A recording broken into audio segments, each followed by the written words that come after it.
the father of the space age. That's what they call him. You know what he said? I'm not the father of the space age. This guy, Jack Parsons, was openly a devil worshiper. He developed the fuel that enabled us to penetrate the stratosphere. Satellites could not have come about without this guy. In his diary that he himself wrote, he had a dream. This is 1948. He had a dream where he saw somebody that he calls Belial Dajjal. And he tells him, you are helping me. Okay, I'm not making this up. You think I'm making this up? Wallahi, I'm not making this up. You go look it up yourself. Okay, so where's all this stuff coming from? Seriously, where's it all coming from? We're in the age of the Dajjal, you know. It's just Allahu Alam, when and where and what, but this is it, people. As far as I'm concerned, it's end game. Read about the magic and the Enlightenment period. All these scientists were magicians. They were all into black magic. You read about Francis Bacon. I just read a biography of Francis Bacon called Knowledge is Power. Magic and the creation of modern science. Francis Bacon was reading all these magical books. 2001: A Space Odyssey. What's his name? Arthur C. Clarke. Arthur C. Clarke, great technologist. He actually has most of the patents that enabled the satellites, right? If you look at his interview with BBC in 1961, where he predicts the internet, he predicts the cell phones, he predicts texting. He said that by the year 2000, people are going to have handheld devices that enable them to talk to anybody anywhere, right? Arthur C. Clarke said, and he has 3 laws of technology. One of his laws is, no technology reaches a level of complexity except it becomes indistinguishable from magic. So, you know, I don't know. I'm not a big fan. I'm not a Luddite, right? I'm using a microphone right now. I'm not a Luddite, but this whole worshipful attitude towards technology to me is really stupid.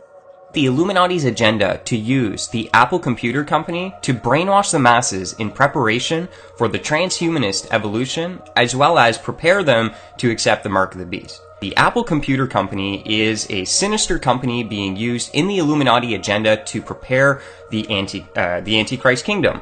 So the first thing that you just need to do is look at the logo. It's an apple, and there's a bite out of it. So what are they trying to say and symbolize with this logo? If you look at the official story, you're never going to get the truth. We're dealing with satanic secret societies. They keep everything secret.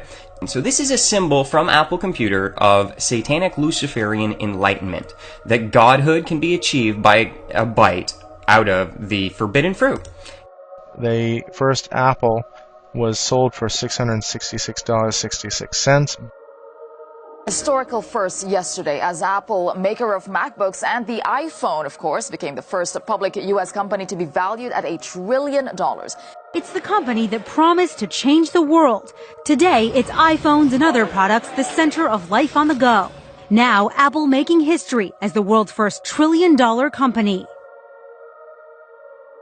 Now, this is an HP commercial, and as you can see, for those of you who study the Illuminati, you understand the transhumanist agenda. They believe that at some point they will become gods by merging themselves with technology. It's called the singularity. Ray Kurzweil, a Google executive, is actually saying that by 2045 we will achieve what he calls singularity. Man merging with machine, therefore man evolving into a god. And here we have Dr. Dre promoting this transhumanist agenda. Later on in the commercial, the Beats by Dre conveniently comes here, and I mean, it's blatant, 666, the number of the beast. Now, this, to most brainwashed people who do not know that there is an Illuminati matrix, a satanic antichrist matrix that blinds their eyes so they can't even see the truth hidden right in front of their eyes.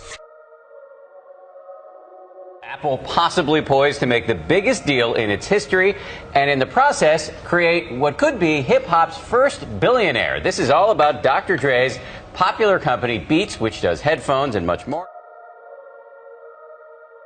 In the the Renaissance period and the Enlightenment period were involved heavily in magic. And you can study this in the history of it. They were very interested in alchemy. All of these sciences came out of these occultic sciences. So there's a relationship between very, very sophisticated sciences and magic. Many of the people that are involved in film, many of the people involved in music, many of the people that are involved in newscasting, they know how to manipulate the minds of people. Whether it's done with this type of magic or simply with the power of technology and the higher magic, the result is the same. You get people that are as if they're possessed. When you actually find out about the characters that were involved in producing a lot of this technology and you read the history of it, you find that they were really involved in a lot of these things, which is very strange. And when you see the result that these things have on people and the effect that they have on them. The men that invented the nuclear bomb were all, wizards, really. And they were wizards. And some of them were involved in black magic. This is simply a fact. So the demonic realm is real. And there are people, unfortunately, that are actively involved in attempting to bring that realm into this realm. And this is where it gets very strange. As the Luciferian philosophy, they don't believe that there ever was a God, or that there ever is a God, aside from man himself. And man has not reached that state yet, but can, this is what they teach in the lodges, that if you perfect yourself as the temple of the God within, we've all heard this in the New Age movement, you too can become God.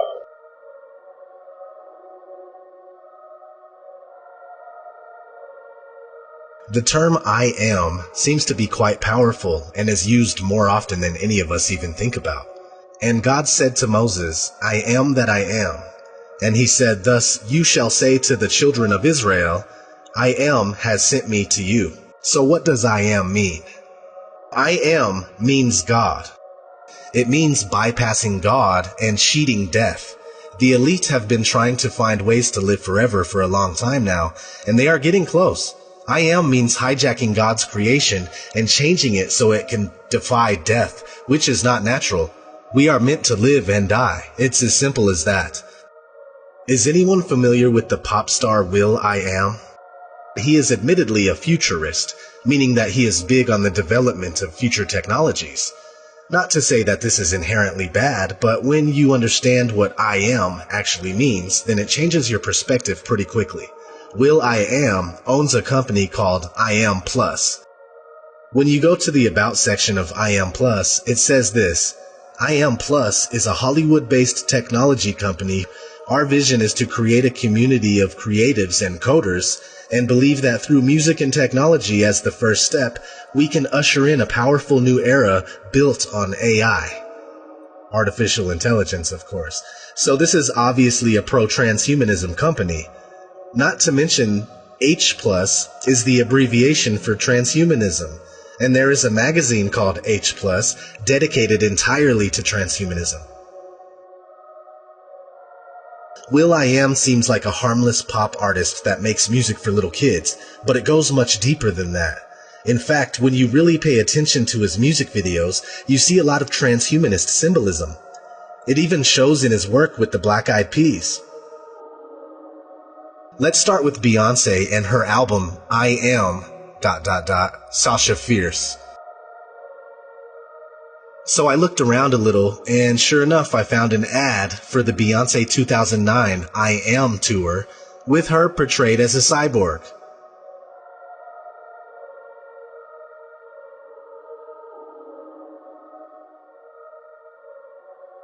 I also found a picture from a performance where she was dressed like the android from the 1927 movie Metropolis. In fact, Metropolis is one of the very first dystopian movies about transhumanism, and still shows up in a lot of today's pop music.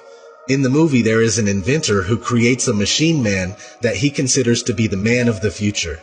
The android has the ability of taking the form of any person, and the inventor says that no one will be able to tell a machine man from a mortal. It blows my mind that the transhumanist dream was already present back in the 1920s.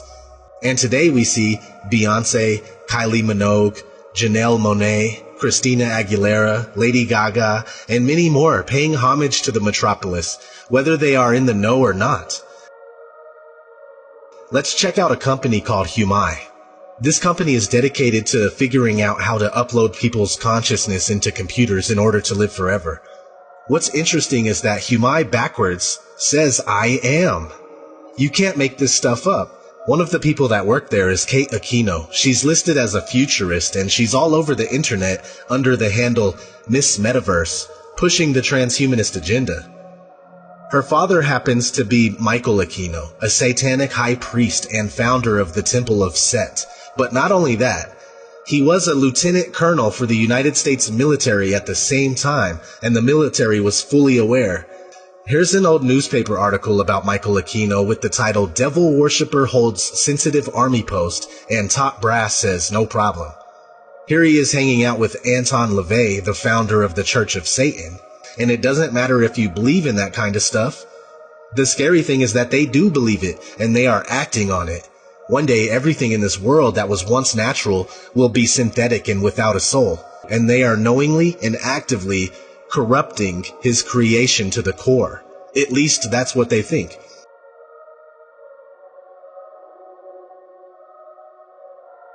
So what we're looking at behind this whole agenda, they're being open about it because they're trying to sell it as making people superhuman. The whole term singularity refers to a point where artificial intelligence becomes greater in thinking potential than human consciousness, the human conscious mind. Of course, it's complete nonsense, because the opposite is the case. It's not about making people superhuman, it's about making them subhuman. It's about the end of humanity as we know it in terms of anything. That is the entire agenda of this transhumanist nightmare which is unfolding around us, and which the Singularity University here is pushing and pushing and pushing, and Kurzweil and co are pushing and pushing and pushing. Here's the way they look at it. Here's their metaphor. Adam and Eve were held prisoner in the Garden of Eden by an unjust, cruel, and vindictive God until Lucifer set man free from this garden by giving him the gift of intellect. Through the use of intellect, man will conquer the earth, will conquer nature, and will himself become God. It's taught in every Masonic temple in this land, every secret brotherhood, every secret society, every mystical temple, every occult organization teaches the Luciferian philosophy.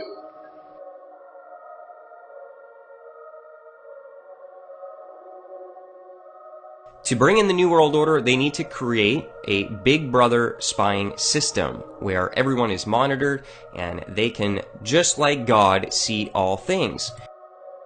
People think of Google primarily as a search engine on the internet, which first of all gives it enormous power because of its domination of the search engine arena, because through algorithm codes and other technology and methods, they can manipulate the stories that appear most prominently on their search engine lists.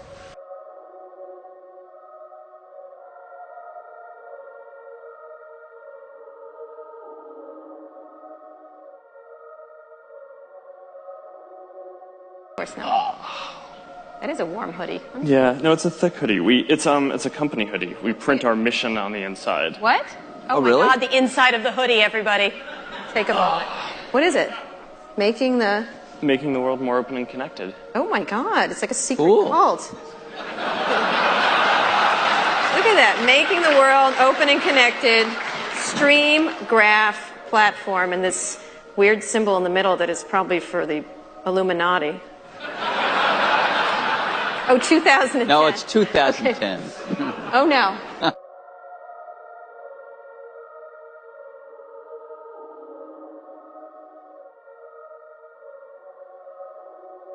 Here's the way they look at it. Here's their metaphor. Who brought man the gift of fire? They believe Lucifer. What was the gift of fire? Knowledge, intellect. Hasn't man created industry, culture, society, science from the use of one solitary thing? Fire. That the discovery or invention or harnessing of fire was one of the great scientific and technological discoveries in all of human history. Fire, to a great extent, made human civilization possible. Fire made it possible. There was no Bronze Age without fire. No Iron Age without fire. No Industrial Revolution without fire. The advances of science and technology are greatly dependent on the human ability and capacity to take fire and use it for human good. Fire makes it possible for us to text and tweet and email and Instagram and Facebook and socially be dysfunctional with each other. بلى من كسب سيئة وأحاطت به خطيئته فأولئك أصحاب النار هم فيها خالدون